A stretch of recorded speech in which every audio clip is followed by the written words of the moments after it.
Buenas tardes, maestra. Me presento, mi nombre es Jacqueline Magadán González y hoy le presentaré mi cartulina acerca de cómo será la nueva normalidad después de esta crisis. Es evidente que la pandemia actual está alterando el mundo en gran medida. Al sufrimiento humano le seguirán unas consecuencias económicas que cambiarán nuestra forma de vida.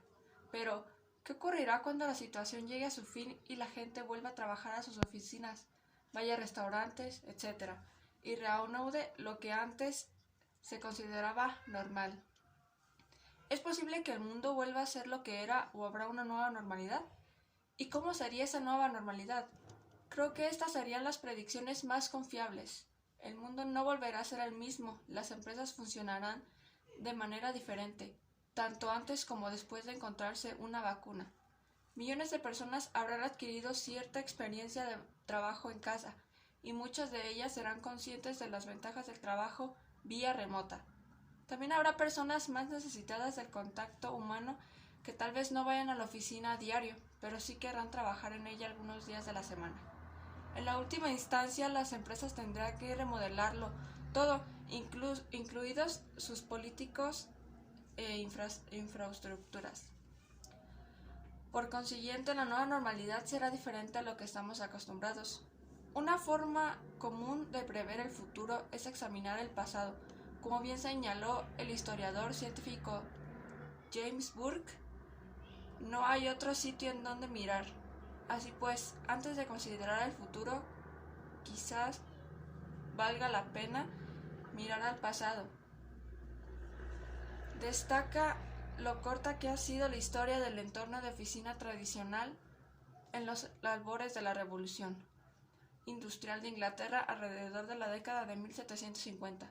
La oficina era simplemente donde se realizaban los trámites de una fábrica y normalmente se ubicaba encima de esta. Quienes trabajaban en la fábrica y la oficina vivían a una poca distancia, y todos tenían un horario establecido de entrada y salida. Los más afortunados tenían libre la tarde del sábado y la empresa organizaba una semana anual de vacaciones cuando todos los empleados viajaban en tren a alguna ciudad turística en la costa. Aunque ese sistema fue adquiriendo complejidad, prevaleció en cierta medida en Gran Bretaña.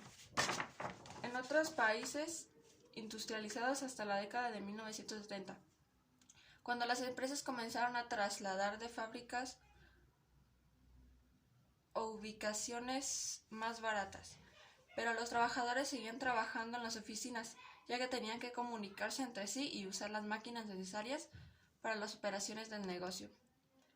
Desde el sistema central que ejecutaba la contabilidad hasta el departamento de correo donde se recibían y procesaban los cheques.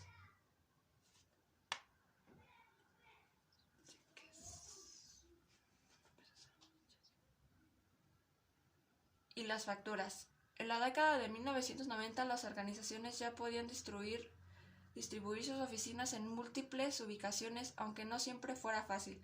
Fue entonces cuando se trasladaron a